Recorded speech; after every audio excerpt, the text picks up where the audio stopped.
This shirt is as wrinkly as my ball sack, but I'm wearing it because Muhammad Ali's the greatest of all time.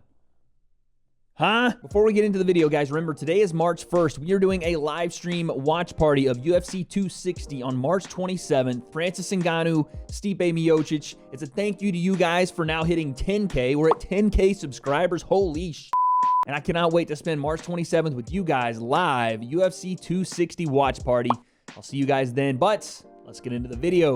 All right, so we're back, and no YouTube boxing today, not even any MMA today. We're going actual boxing. And guys, you know this isn't my area of expertise, but I love to give you guys a little bit of coverage of what happened when the big names come out in the boxing realm. Because over the weekend, Canelo Alvarez once again showed his dominance, showed his stronghold on the sweet science, his absolute mastery of the boxing realm against Avni Yildirim in a super middleweight showdown. He was putting, I think, the WBC and WBA belt on the line. And man, that was a cakewalk for Canelo. But it was fun for me because I got to see the sweet science and the mastery that Canelo was on. This dude is on another level. So let's break this thing down and see what makes Canelo so damn good, and can anyone really stop him? Canelo Alvarez versus Avni Yildirim for the super middleweight title. Let's go. Put simply, this was pure domination. From round 1 all the way until the fight was stopped between rounds 3 and 4.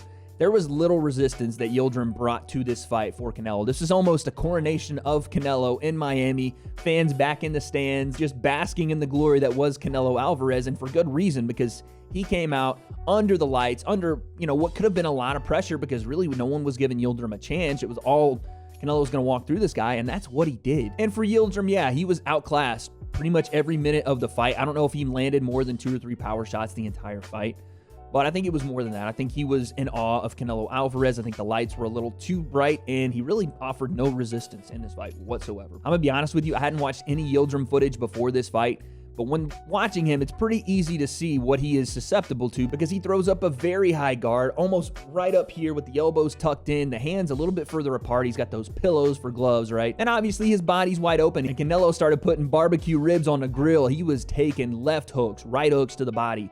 And as those body shots started to add up, Canelo started to mix things up. The uppercut was, again, something Yildirim was pretty susceptible to. As he threw that high guard up, Canelo would just split the guard with the uppercut. Over and over and over, he landed that shot. And it was pretty apparent, even at the end of the first round, that if Yildirim didn't get started, Canelo was going to make this into a tidal wave of shots. Even as you looked at the two guys, and Canelo looked to be the smaller guy, obviously. He was going to be the one pushing the pace. He was the faster guy, and he was landing power shots. And Yildirim, I don't even think he threw a power shot in the first round. So Canelo easily took round 1. And then in round 2, Canelo started to mix things up. And this is where the beauty of the sweet science is born, because in MMA, you can see a guy that can mix up the hand strikes with the feet.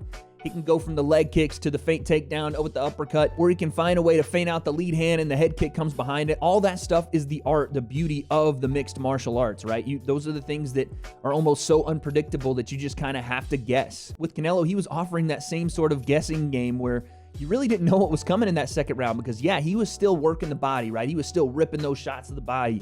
But he was doubling up. He was throwing the lead uppercut to the left body hook. He was throwing the power uppercut with the hook behind it. It was a masterclass from Canelo. The feints that he was throwing out too. I love, by the way, Canelo's backhand feint. I showed you guys when Vidal did it against Face Sensei. I showed you guys when BJ Flores was teaching it to Jake. I love it. It's one of the coolest things, because what he does is he basically just throws his power hand out to the side and leads with that uppercut. It's so sick, and he got through the guard again of Yildirim time after time after time. It honestly seemed like, again, Yildirim was just under the brightest lights he'd ever been under, and the swarm that Canelo was putting on him, other than a jab that was getting parried over and over by Canelo, he couldn't really establish anything. So, and as we end off that second round, you start to see Canelo get into even more of a comfort zone where he's sitting down on punches. Like, he's not afraid of staying in the pocket. His head movement is elite. He's all over the place with his head movement.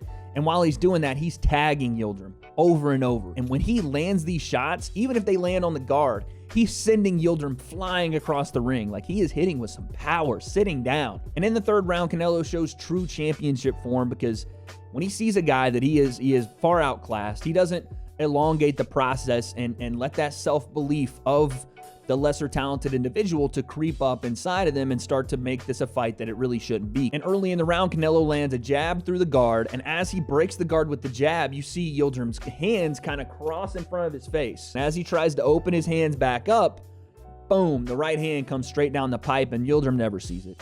He never sees it because it goes right through his guard, clips him right on the chin. He hits the canvas and he pops back up. To his credit, they get it sorted and he's back and the action starts again, and Canelo jumps on him with a flurry. And this is what makes Canelo great, because he's pouncing on this guy. He understands this guy's hurt and he wants to get him out of there, but he's not doing it in a way that's like frantic, like I have to get this guy out of here right now or he's gonna make me pay for it in the later rounds. No, he is very calm. He's very patient with his shots, but it seems like everything he throws lands like a nuclear bomb. You hear the shots. Canelo definitely hurt him to the body round by round by round, and it's what dropped that high guard of Yildirim to land the big shots over the longevity of that third round. This, again, was a masterclass for Canelo. That late fury was just pure mastery because, again, he was mixing up every single shot, throwing things to the body, then coming upstairs. Yildirim had no idea what was coming and where it was coming from. And there's another sequence later on in the round where Canelo lands another jab right hand, and it snaps the head back of Yildirim, and it's starting to look ugly. So the round ends after Canelo puts that flurry on Yildirim. They go to the corner, and Yildirim's team is looking at him, and you hear his coach, who I think his coach is speaking English, but I think Yildirim's Turkish, so he's got a translator, and he's saying, "Are you okay? If you don't go out and show me something this next round, I'm gonna stop the fight. Are you okay? Are you okay?" And when they come back from the break, you see the representative from the commission wave off the fight. He doesn't come out of the corner. He gets left on the stool, and Canelo with another victory. And this was a mandatory defense of his title, so I don't think anybody expected Yildirim to come out and brutalize Canelo Alvarez, but I also don't think people expected Yildirim to be a walking target for Canelo the entire time and for him to be put out in 3 or 4 rounds. Canelo doesn't stop guys that early a lot. I think there's only one other guy he's ever stopped that quickly. So it's not baffling to say that Canelo's getting better. He actually is, and just the shot selection was so precise, and every time he went to the body, it landed. He was looking for that left hook to the body over and over because it was there. If it ain't broke, don't fix it. And because Yildirim was okay to just kind of stand there and eat shots, Canelo was like, okay, let's tune up the band. Everyone get ready. I'm the maestro tonight, and I'm going to play a tune on your rib cage. I just think Canelo is at that level where he is much, much better than most of the competition. The guy has 57 fights. He's been doing this at a high level since he was 20 years old, 21 years old. So this guy's got a decade in the game, and he's still young, still fresh. To sum it up, it's going to be fucking hard to beat Canelo Alvarez. But there is Billy Joe Saunders, and the guy is awkward out of the southpaw stance. He has great footwork. He's light. He's quick. It's someone that could possibly give Canelo some problems. So I'm excited to see that fight. It offers parity to Canelo. It offers him some resistance, and a new, fresh opponent, someone that is going to push him, that is going to challenge him. To what degree, we don't know yet, because Billy Joe Saunders has had the, issue of fighting to the level of the fighter opposing him. So that can be an issue, but it can also be a blessing. So maybe we see him rise to that occasion versus Canelo, and we get an instant classic. But this was one-way traffic for Canelo Alvarez. He flat out ran over this guy. And we've seen this in boxing. A lot of guys are content with holding onto their belt and taking their mandatory defenses and raking in the cash, because boxers at that level, especially Canelo, rake in that cash.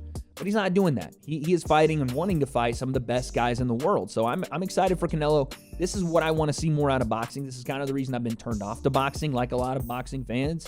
It's because the best aren't fighting the best. They're fighting mandatory defenses and holding on to their 20-0s and their 25-0s and their 30-0s. And yeah, they got the great title behind them, but who have you fought and beat? Canelo has gone out and fought the best and continues to want to do so. So while this one's now out of the way, give us the Billy Joe Saunders fight. I need to see it. I think we all want to see it. That's the next fight to make. Can Canelo continue to get better, rack up more titles, rack up more wins against big-name opponents, and maybe measure up to one of the greatest? I guess we'll see.